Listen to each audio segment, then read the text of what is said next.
राष्ट्र सर्वप्रथम, राष्ट्र सर्वप्रथम, राष्ट्र सर्वप्रथम, राष्ट्र सर्वप्रथम। दिल्ली में आम आदमी पार्टी के विधायक राघव चड्ढा ने प्रेस वार्ता कर दिल्ली में कोरोना वैक्सीन की कमी को लेकर केंद्र सरकार से 5 सवाल किए हैं। यूथ के लिए जो वैक्सीनेशन के सेंटर्स हमने सेटअप करे थे वो बंद हो गए हैं, क्योंकि केंद्र सरकार दिल्ली को, और खाली दिल्ली को ही नहीं, देश के कई राज्यों को वैक्सीन की डोजेज उपलब्ध नहीं करा रही। ये दृश्य आपको दिल्ली में ही नहीं, देश के कई कोनों में नजर आएंगे जहां युवाओं के लिए वैक्सीनेशन सेंटर बंद हो गए हैं।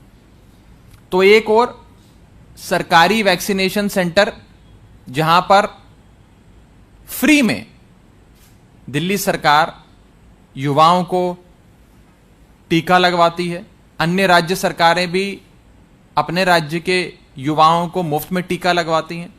ये वैक्सीनेशन सेंटर बंद हो गए हैं।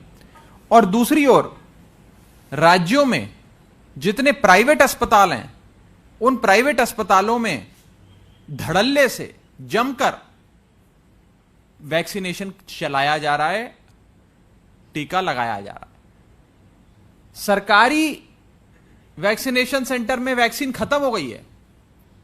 प्राइवेट वैक्सीनेशन यानी कि प्राइवेट अस्पतालों में, प्राइवेट हॉस्पिटल्स में वैक्सीन की कोई कमी नहीं है। यहां हजारों लाखों वैक्सीन की डोजेज, वैक्सीन वाइल्स अस्पतालों के पास है। दिल्ली का सबसे ज्यादा महत्वपूर्ण उदाहरण है, जहां सरकार के सारे केंद्र बंद, क्योंकि केंद्र सरकार दिल्ली सरकार को वैक्सीन मुहैया नहीं करा रही है, लेकिन दूसरी ओर केंद्र सरकार प्राइवेट अस्पतालों को वैक्सीन मुहैया करा रही है। अगर आज भी दिल्ली का कोई युवा अपना वैक्सीनेशन कराना चाहे तो सरकारी सेंटर तो बंद है, लेकिन प्राइवेट अस्पताल जहां वैक्सीन लगाने से आपसे एक टीका लगाने का आपसे 1000 से लेकर 1500 रुपए तक की रकम वसूली जाती है, वो सारे सेंटर चल रहे हैं।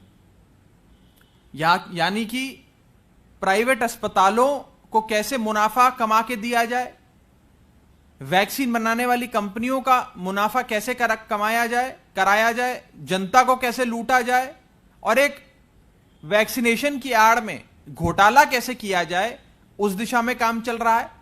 और दूसरी ओर सरकारी तंत्र की जितनी वैक्सीनेशन है उससे बंद करा दिया गया है, ताकि लोग यहां जा ही ना सकें। हर व्यक्ति मजबूर हो जाए प्राइवेट सेंटर में जाकर अपनी जेब से पैसे खर्च कर प्राइवेट अस्पतालों को और वैक्सीन कंपनियों को पैसा देने के लिए मजबूर हो जाए। इस संदर्भ में आज आम आदमी पार्टी केंद्र सरकार से कुछ महत्वपूर्ण सवाल पूछना चाहती है, और चाहती है कि केंद्र सरकार इस कथाकथित घोटाले पर अपना स्पष्टीकरण देते हुए इन सवालों का जवाब भी दे। पहला सवाल, केंद्र सरकार ने कितनी वैक्सीन की डोजेज प्राइवेट अस्पतालों को मुहैया कराई हैं? दूसरा सवाल, केंद्र सरकार राज्य सरकारों को क्यों नहीं टीकाकरण करने के लिए वैक्सीन की डोज उपलब्ध करा रही? इसके पीछे क्या कारण है?